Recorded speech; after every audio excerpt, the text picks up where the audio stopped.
Son las 6 de la mañana, 40 minutos en Colombia. Saludamos a esta hora a Guido Larsson, quien es analista político, licenciado en Filosofía y Humanidades y es un seguidor, un observador permanente de la actualidad internacional.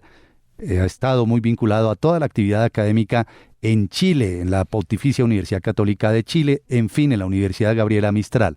Nos acompaña, ¿por qué? Don Guido Larsson, porque estamos ya a muy pocos días para la realización de las elecciones en los Estados Unidos este próximo martes, si bien las elecciones anticipadamente ya comenzaron y hay un número muy elevado de votantes. Está muy reñida la situación, algunos hablan incluso de las elecciones más reñidas de la historia en los Estados Unidos. Don Guido, buenos días, bienvenido a Radio Red, gracias por su tiempo. Hola, buenos días. Muchas gracias a ustedes por la invitación. Bueno, cuéntenos cómo ve usted, Guido, lo que está ocurriendo actualmente en Estados Unidos. Incluso en las últimas horas surgió otra encuesta que le da un puntico por encima a Kamala Harris, pero en otras aparece un empate técnico como no se veía hace mucho tiempo. ¿Sí pueden ser estas las más reñidas de la historia, algo que se va a definir casi que por photo finish? Sí, como bien dice usted, una campaña extremadamente competitiva, es una campaña más aún que muestra grados de división bien significativos en los propios Estados Unidos, donde los vínculos entre un partido y otro han tendido a romperse y donde entonces las personas han situado finalmente su inclinación ideológica de manera muy firme, sin mayores oscilaciones. Es importante decir de que para esta elección hay en realidad 7 estados en Estados Unidos que van a ser muy decisivos en el resultado. Su audiencia probablemente sabe de que Estados Unidos tiene un mecanismo electoral muy particular. Se vota por lo que se denominan votos del colegio electoral y donde cada estado, dependiendo de la cantidad de población que tiene, entrega un número determinado. En ese sentido, todas las miradas van a estar en los estados de Wisconsin, Michigan, Pensilvania, Georgia, Carolina del Norte y otros, donde exactamente la distancia entre uno y otro candidato es entre 1% incluso menos, y eso quiere decir de que es una distancia que se encuentra dentro del margen de error. Por lo tanto, en noviembre la situación va a estar competitiva hasta el final. Señor Larsson, esta semana hemos visto algunos insultos a puertorriqueños, por ejemplo, o incluso a latinos en general, y otros vayan tratando de decirles que los van a cuidar. ¿Ese voto hispano podría definir estas elecciones?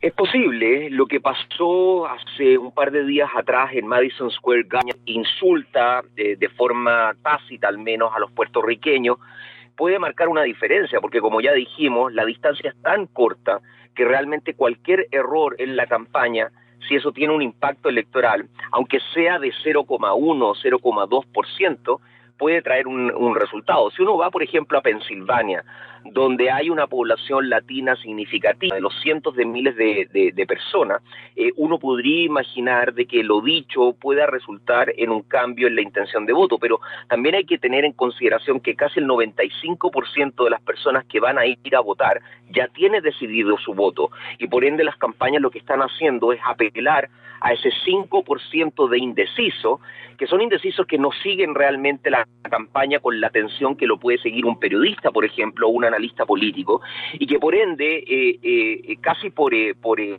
aleatoriedad, puede encontrarse con una noticia así. Yo creo que hay que ser matizado y cuidadoso con la suposición de que este tipo de cuestiones pueda transformar la campaña de manera dramática, pero ciertamente, dado los márgenes de distancia entre uno y otro candidato, puede marcar una diferencia en el final.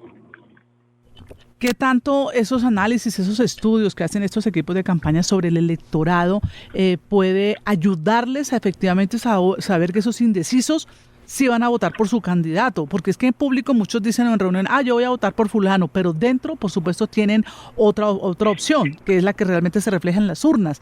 ¿Cómo estos equipos de campaña pueden escudriñar lo que realmente está pasando afuera para poder ayudar quizás a sus candidatos, darles como otro vuelco para que puedan apuntarles a ellos?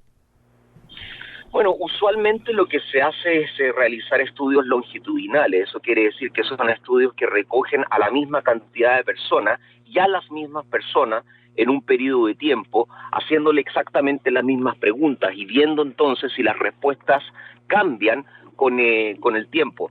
Lo que dice usted es relativamente cierto en el sentido de que una persona puede tener también presiones internas, psicológicas o sociales para no realmente definir o mencionar cuál va a ser su candidato real.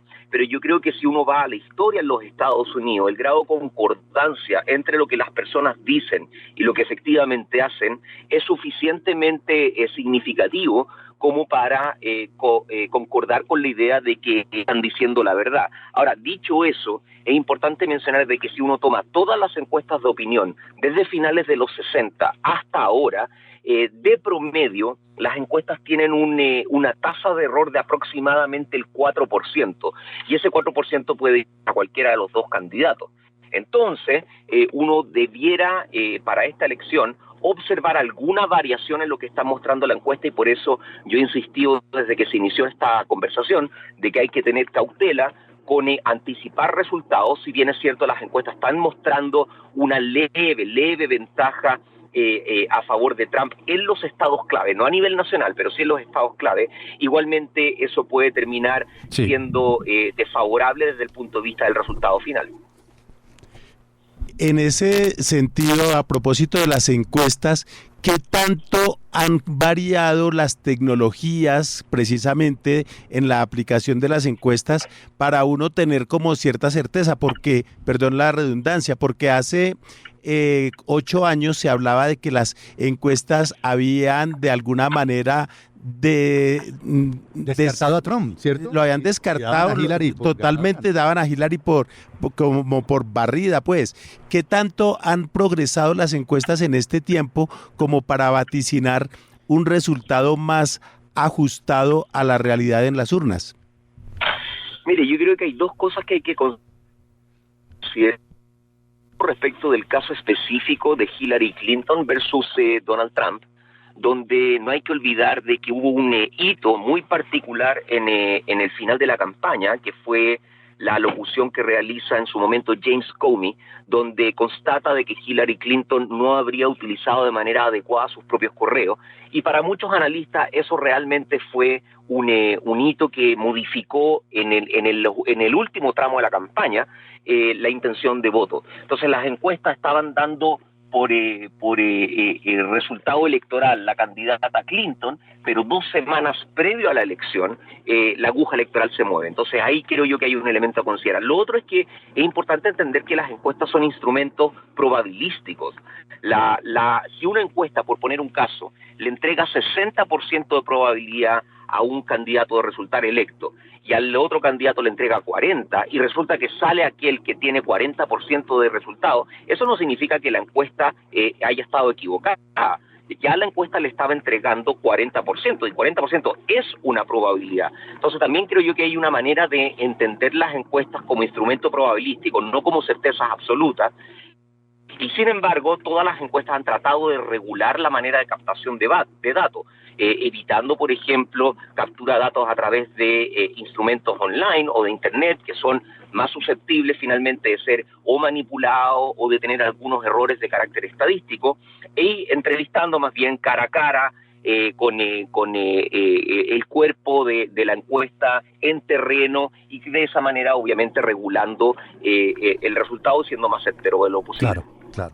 Pues Guido, muchísimas gracias por ayudarnos con este análisis a muy pocos días ya de ese 5 de noviembre crucial, fundamental para los Estados Unidos. Se sabrá quién será el nuevo presidente o la nueva presidenta, si habrá por primera vez en la historia una presidenta en los Estados Unidos. Bienvenido siempre, gracias por su tiempo, que la pase bien este miércoles, ¿ah?